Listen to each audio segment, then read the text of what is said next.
Ang ating kasaysayan ay mayaman sa mga kwento ng katapangan at kagitingan na pinangunahan ng ating mga itinuturing na mga bayani. Subalit marami ang hindi nakakaalam na marahil marami pa sanang bayani ang maaari nating kilalanin na hindi na dinapangalanan. Silang mga nakasama sa Bataan Death March o Marcha ng Kamatayan sa Bataan. Isa sa pinaka hindi malilimutang yugto ng ating kasaysayan at maituturing na bangungot ng mga Pilipino ay ang Bataan Death March o Marcha ng Kamatayan sa Bataan. Ang pilitang pagpapalakad sa mga bilanggo ng digmaan noong World War II sa Pilipinas. Bakit nga ba ito nangyari at ano ang dahilan ng kanilang paglakad ng walang pahinga, maayos na pagkain at tubig sa loob ng maraming araw? Marami sa mga sundalong ito ang namatay at hindi kinaya ang hirap. Ilan lamang yan sa mga tanong na susubukan nating sagutin para sa video natin ngayon. Kaya naman halika Paps, samahan niyo akong balikan ng kasaysayan upang alamin kung gaano nga ba kahirap ang mapasama noon sa Bataan Death March o Marcha ng Kamatayan sa Bataan.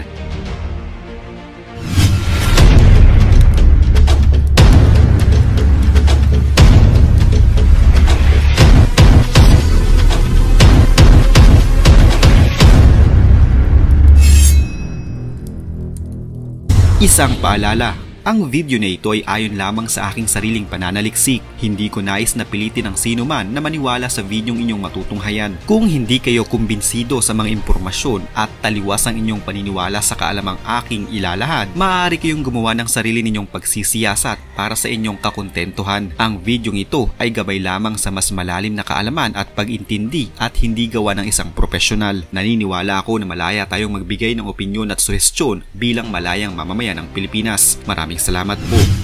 Sa kasalukuyan ay marami sa atin na nagrereklamo dahil sa trapiko at sa bagal na usad ng mga sasakyan lalo na sa tuwing rush hour. Halos isumpa ng marami sa atin ang pagbiyahe sa malalayong lugar na kung tutuusin ay nakaupo lamang at naghihintay sa loob ng aircon habang nanonood ng telebisyon o kaya'y nakikinig ng mga usong kanta. Paano pa kaya ang pinagdaanan noon ng mga napasama sa Bataan Death March kung saan bukod sa layo ng kanilang nilakbay, wala silang malambot na upuan, walang aircon, walang pagkain, walang malinis na tubig, walang tugtugin, walang telebisyon at ang higit sa lahat, hindi sila nakasakay sa anumang klase ng sasakyan at binyahe ang napakalayong lugar na ang tanging gamit lamang ay ang kanilang mga paa sa gitna ng nagngangalit at nakakapasong init ng tag-araw. Na sa tuwing susubukan nilang uminom at magpahinga ay grabeng parusa ang aabuti nila. Ngayon ka magreklamo at sabihin mong nahihirapan ka na sa bawat biyahe mo sa mga malalayong lugar. Ang Bataan Death March ay ang sapilitang pagpapalakad sa mahigit kumulang 60 hanggang 70,000 mga Pilipinong bilanggo ng digmaan o prisoners of war at nasa halos 11,000 sundalong Amerikano na nadakip ng mga Hapon sa kasagsagan ng ikalawang digmaang pandaigdig sa kainitan ng panahon ng tag-araw. Nagsimula ang pagmarcha noong 9 ng Abril 1942. Ang pagmarchang ito ay nagumpisa sa Mariveles sa Bataan patungong San Fernando sa probinsya ng Pampanga na umabot ng 88 kilometro ang layo hanggang Capas sa probinsya ng Tarlac at saka muling naglakad ng layong 13 kilometro hanggang Matuntun ang himpilang O'Donnell. Tumagal ang pagmarchang ito ng 6 na araw o halos isang linggo.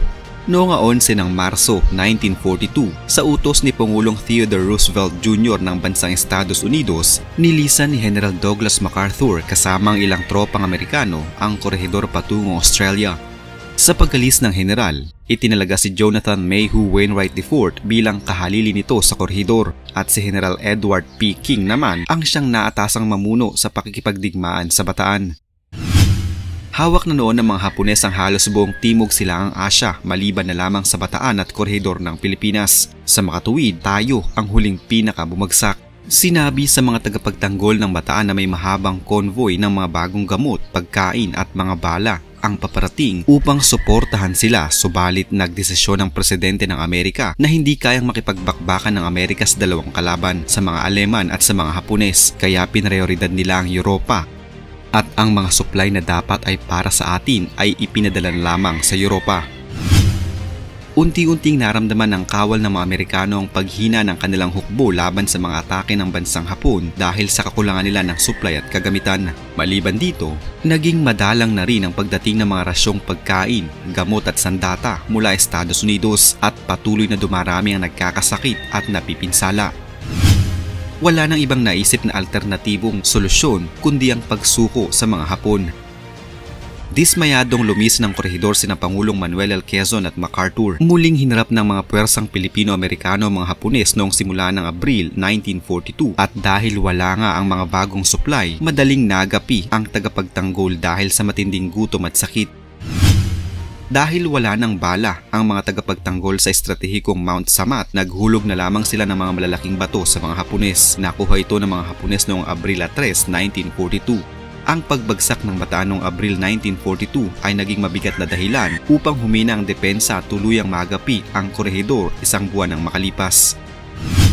Ang pagsukong ginawa ng mga Amerikano sa Bataan ay siyang naging hudyat sa pagtatapos ng digmaang ito. Ngunit kasabay ng nasabing pagsuko at pagbandera ng puting watawat ay ang 6 na araw na pagpapahirap sa mga sundalong Filipino at Amerikano sa tinaguriang Death March sa Bataan, Pampanga hanggang Capas, Tarlac.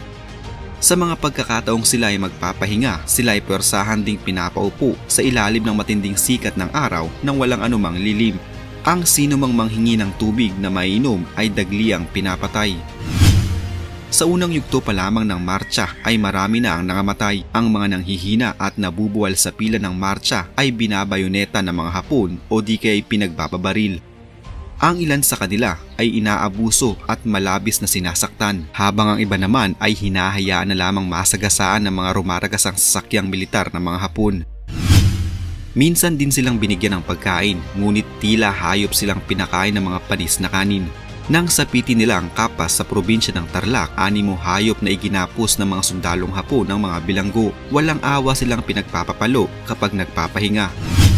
Napilitan ng mga sundalong ito na inumin ng tubig sa imburnal dahil sa matinding pagkauhaw at pagkagutom. Ang mga sundalong bihag kasama na ang mga may sakit at sugatan ay may bilang na 36,000. May 5,000 ang mga namatay sa sakit, sugat o kaya'y pinatay sa saksak ng bayoneta habang lumalakad ng walang pahinga, pagkain at tuwig. Marami sa kanila ang tumakas. Ang mga nahuling tumakas ay pinagbababaril, ngunit may mga nabuhay pa rin pagkatapos pagbabarilin at sila ay pumunta sa iba't ibang lalawigan ng Pilipinas. Sa gabi, sila ay pinapatulog sa isang tila bodegang kwarto, masikip at madilim, at ang mga bilanggo ay parang mga sardinas na nagsisiksikan dito. Sa kasikipan, hirap na silang makagalaw at halos mag-agawan sa hanging nilalanghap. Ang ilan sa kanila ay hindi na inaabutan ng kinabukasan, habang iba naman ay nagigising sa piling ng mga nasawi na nilang kasamahan. Mahigit kalahati na ang kanilang natatahak nang sila ay ibiyahe sa mga tren. Sa loob ng masisikip at mainit na kahon ay marami na naman sa kanilang namatay. Ang mga nakaligtas ay muling pinaglakad ng 7 milya hanggang sapitin nila ang himpilan ng O'Donnell. Humigit kumulang 10,000 sa mga bilanggo ang namatay, samantalang iba ay matagumpay namang nakatakas at narating ang kagubatan. Halos 54,000 na lamang ang nakarating sa kanilang piitan. Sa ilalim ng init ng araw, gutom at sakit na nadarama ng mga sundalong Yusafe na kagagaling sa digmaan, sila ay pinagmarcha ng mga malulupit na sundalong Hapones mula sa Mariveles, Bataan patungo sa kampo ng San Fernando sa Pampanga. Ang ganitong kalagayan ay hindi malilimutan ng marami nating kababayan na nagpakita ng pagmamahal sa ating bayan. Ang pangyayaring ito ay gumuhit sa kasaysayan ng mundo, kasaysayan na kailanman ay hindi malilimutan. Tuwing sasapit ang 9 ng Abril ay ginugunita ng mga Pilipino ang Bataan Death March bilang Araw ng Kagitingan o Araw ng Bataan, isang pista opisyal. Kasama sa paggunita dito ay ang pag-aalay rin ng bulaklak sa mga bantayog na itinayo bilang pagkilala sa mga sundalong namatay sa pagpapahirap na pagmamarcha. Sa paggunita sa Capas o Capas National Shrine sa Tarlac at sa Dambana ng Kagitingan sa Bataan. Ang mga nabanggit na bantayog ay nasa pangangalaga ng pamahalaan ng Pilipinas. Ang mga sundalong napabilang sa marcha ng kamatayang ito ay may tuturing ng mga bayani, subalit hindi nabigyan ng sapat na pagkilala at parangal. Marami sa atin ang nagrereklamo sa araw-araw nating pagbiyahe o paglalakad sa medyo may kalayuang lugar. Marahil marami sa ating mga kabataan ngayon ang hindi pa masyadong alam ang tungkol sa Bataan Death March. Huwag sana nating kakalimutan ang pagsasakripisyong ginawa ng ating mga magigiting na sundalo noong panahon ng digmaan sa Pilipinas. Patuloy nating ituro ang mga ito sa ating mga kabataan at huwag lamang basta ibaon sa limot ang kabayanihan ng ating mga sundalo.